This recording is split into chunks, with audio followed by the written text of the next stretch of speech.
ಸಹಿತ ನಾವು ಇಂಟರ್ವ್ಯೂ ಮಾಡ್ತೀವಿ, ಡೆಮೋ ತಗೋತೀವಿ, ಹೈದರಾಬಾದ್ ಹೋಗಿರ್ತೀವಿ, ಒಂದು ಚಾಯ್ಸ್ ಮಾಡ್ತೀವಿ, ಅಲ್ಲಿ ಸೆಲೆಕ್ಷನ್ ಮಾಡ್ತೀವಿ.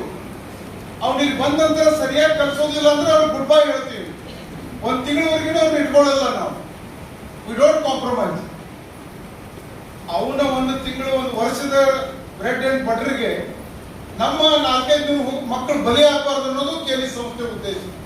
ನಮ್ಗೇನು ಅವನ ಬಗ್ಗೆ ಏನು ಕೆಟ್ಟಿರೋದಿಲ್ಲ, ಬಟ್ ವಿ ಡೋಂಟ್ ಕಾಂಪ್ರಮೈಸ್. ನಮಗಲ್ಲಿ ಏನೋ ಅವನ ಪಾಠ ಅಲ್ಲಿ ಬಹಳ ಚೆನ್ನಾಗಿ ಮಾಡಿರ್ತಾನೆ, ಪ್ರಿಪರೇಷನ್ ಮಾಡಿರ್ತಾನೆ, ಬಹಳ ಚೆನ್ನಾಗಿ ಇಂಗ್ಲಿಷ್ ಮಾತಾಡ್ತಾರೆ ಅಥವಾ ಕನ್ವಿನ್ಸ್ ಮಾಡ್ತಾರೆ. ಇಲ್ಲಿ ಬಂದ ನಂತರ ಮಕ್ಕಳು ನೋಡಿ ಪಾಠನ ಮಾಡ್ಲಿಕ್ಕೆ ಬರಲಿಲ್ಲ ಅಂದ್ರೆ ತಗೊಂಡೇನ್ ಮಾಡೋದು ಅವ್ನು? So we don't compromise. Gone are the days appointing our kids and kins. Direct ಸಂಬಂಧಿಕರದಾರು, ಗುರುತಿನವರದಾರು, ಪಾವನೆಯವರದಾರು appoint. We don't appoint anybody.